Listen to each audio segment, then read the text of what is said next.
Hello friends, നമ്മൾ ഇന്നത്തെ വിഷയം കിഡ്നി പേഷ്യൻറ്റിനെ കുറിച്ചാണ്. അഥവാ ചില ആളുകൾക്ക് പെട്ടെന്ന് ക്രിയാറ്റിൻ കൂടുന്നതായിട്ട് കാണാറുണ്ട്. അപ്പോൾ അവർക്ക് ഇതുവരെ ക്രിയാറ്റിൻ്റെ പ്രശ്നങ്ങളൊന്നുമില്ല, കിഡ്നി പ്രശ്നങ്ങളൊന്നും കാണുന്നില്ല. പക്ഷെ പെട്ടെന്ന് നമ്മൾ ടെസ്റ്റ് ചെയ്യുന്ന സമയത്ത് ക്രിയാറ്റിൻ കൂടുന്നതായിട്ട് കാണാറുണ്ട്. ഇപ്പോൾ ഇന്നലെ എനിക്കൊരു പേഷ്യൻ്റ് മെസ്സേജ് അയച്ചത് ക്രിയാറ്റിന് ഒരു 15ലേക്ക് എത്തിയിട്ടുണ്ട്. അപ്പം അവര് അതിൽ ക്രിയാറ്റിൻ മാത്രമേ നോക്കിയിട്ടുള്ളൂ. അപ്പം അവര് അത് കണ്ടപ്പോൾ ആകെ ടെൻഷനാണ് അവർ. അപ്പോൾ എന്തെങ്കിലും കിഡ്നി പ്രശ്നങ്ങളാണോ? അപ്പോൾ ഒരു 15 എന്നൊക്കെ പറയുമ്പോൾ വളരെ കൂടുതലായി. ഒരു 1.2 അല്ലെങ്കിൽ 1.4ലേക്ക് മുകളിലൊക്കെ വരുമ്പോൾ ആളുകൾക്ക് പൊതുവെ പേടിയാണ്. അപ്പം ഇതിൻ്റെ കാര്യം എന്താണെന്നുള്ളത് നമ്മൾ ഇന്ന് ഡിസ്കസ് ചെയ്യുന്നത്. അതായത് നമ്മുടെ ശരീരത്തിൽ ക്രിയാറ്റിൻ കൂടാനുള്ള ഒരുപാട് കാരണങ്ങളുണ്ട്. ഒന്ന്, നമ്മുടെ ബോഡിയിൽ ഇൻസുലിന്, അതുപോലെ പ്രോട്ടീൻ്റെ അളവ് കൂടുക, muscle break down, hormonal imbalance, സ്റ്റിറോയിഡുകൾ ഉപയോഗിക്കുക, ഇതൊക്കെ വന്നു കഴിഞ്ഞാൽ നമ്മുടെ ബോഡിയിൽ ക്രിയാറ്റിൻ കൂടും.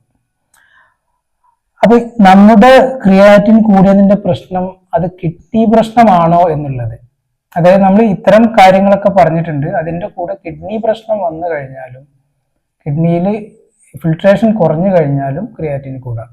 അപ്പൊ ഇത്തരം കാരണങ്ങൾ ഒരു കാരണം മാത്രമാണ് കിഡ്നി പ്രശ്നം എന്നുള്ളത്.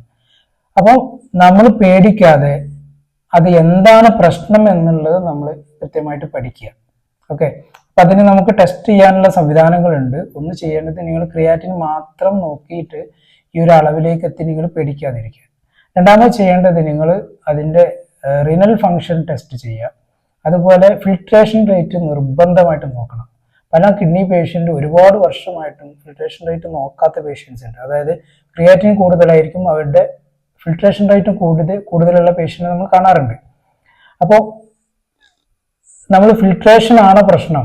അതായത് ഫിൽട്രേഷൻ എന്ന് പറഞ്ഞാൽ നമ്മുടെ കിഡ്നി അരിക്കുന്ന ഒരളവ്, ഇത് കുറഞ്ഞു പോയിട്ട് നമുക്ക് ക്രിയാറ്റിൻ കൂടുക എന്ന് പറഞ്ഞാൽ അത് കിഡ്നി പ്രശ്നമാണെന്നുള്ളത് മനസ്സിലാക്കാം. അതുപോലെ സ്കാൻ ചെയ്യാനുണ്ട് നമ്മുടെ കിഡ്നി എത്രത്തോളം ചുരുങ്ങിയിട്ടുണ്ട് എന്നുള്ളത്.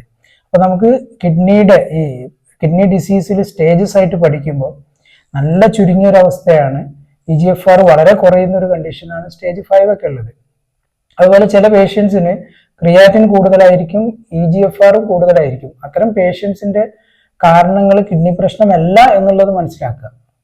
ഓക്കെ, അവർക്ക് ചിലപ്പം അമിതമായിട്ട് പ്രോട്ടീൻസോ അല്ലെങ്കിൽ മാംസം നമ്മൾ അമിതമായിട്ട് കഴിച്ചതോ അല്ലെങ്കിൽ ഇൻസുലിൻ്റെ പ്രശ്നമായിരിക്കും. ഓക്കെ, ഇത് ഏതാണെന്നുള്ളത് നമ്മൾ കൃത്യമായിട്ട് പഠിക്കുക.